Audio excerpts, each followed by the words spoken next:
My name is Stephen Battersby. I'm Business Development Manager here at CGA Technology. What we're going to take a quick look through here is a very, very high level interpretation of how we use stock management and how it can work within a company. I have to use a little bit of an imagination. We're not dealing with huge stock items here, but the process is the same for any environment.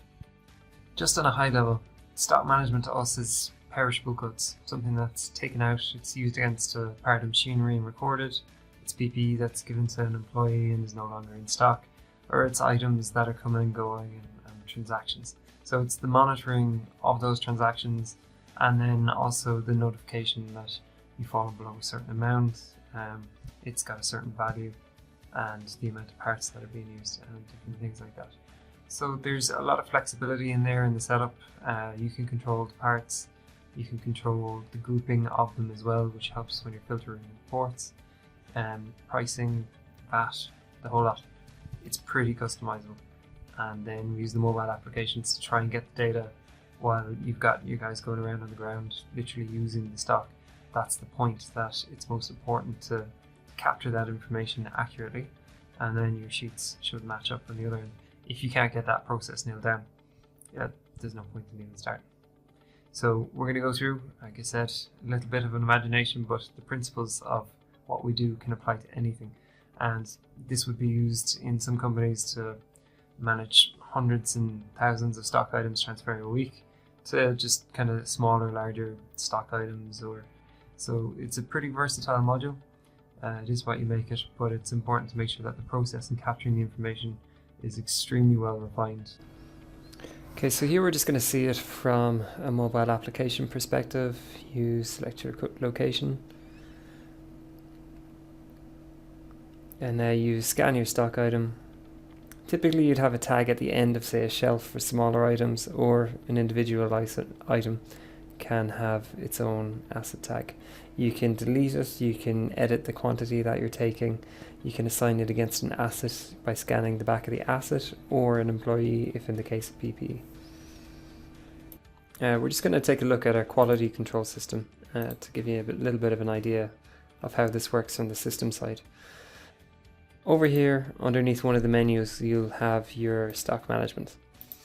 So here, this is the front end. Think of it more like the supervisor or the managerial approach to stock. So you can upload images, you can name them, you can give them part numbers. These should already be matched, and we can import in bulk as well if you already have a system where it's contained. You can see different things like when you need the new stock, the lead time of the stock items, the total value for the amount of items that are in stock, and then the status. So anything in red is below its minimum restock level, and anything in green is above, and anything in amber is right about on the line. Here you can see there's different things, like you can filter by the transactions, you can see an entire history, you can see if there are documents uploaded against it, and you can print all this off as well.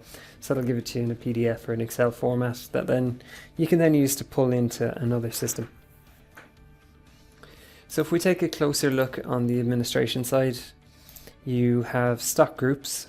So we've just got IT equipment and PPE, but equally we could have as many different groups, and to add a new one, simply hit the button, choose your color coding, and give it a title. So we'll just go new stock group. Then we'll just go into the stock items then, and you'll see here, so our IT equipment has the items there, our PPE have these here, and now we just have new stock group here. So to create a new item here, we'll go here, and we'll go into edit it and just beef it up. Now again, you can import a lot of this information in bulk in an Excel format on the stock import over here, but we'll go through this first. So first thing is part number. This should be unique. So you can see here, if I click away, it says that part number is already in use. So part 12, we can edit the name. Is it a physical product? So that will affect whether it goes up and down in the stock value. You have unit cost price, unit of measurement, barcode, which can be scanned, or you can use, say, like a QR code if you already have a system for that. You have your purchase tax rates, and these can be customized as well depending on the country. You have your restock level, lead time, store location, general notes, and if it's part of a equipment stock, you can assign it against the categorization of the equipment, and that can all be done here. and obviously our image as well, and this can be taken from the application. After that, you can upload any kind of technical document you may need as well. Now, what that does is that provides a link on the mobile application when you're in the stock item. It doesn't have the document downloaded already, so you will need a live connection for that, but the rest of it will be there. Great, so after we've done all that, if we take a look at, you can see where stock is by the category type, or the amount by category. You can start to see what projects have the most stock. You can start to get an idea of where the transactions are, so what's your peak performer, the costs, month on month, and again the type of transaction as well, so what type of things are you doing, are you adding, transferring, or removing stock. And you can do that over different date periods as well. So it's that easy just to start building and getting your reports. And the further you go out, if you were to compare year on year, it would just spread the years closer in like that. Very good, so that's your tour of stock. If you have any questions, feel free to contact me, Stephen with a V at cgatechnology.com, or you can just email support@cgatechnology.com.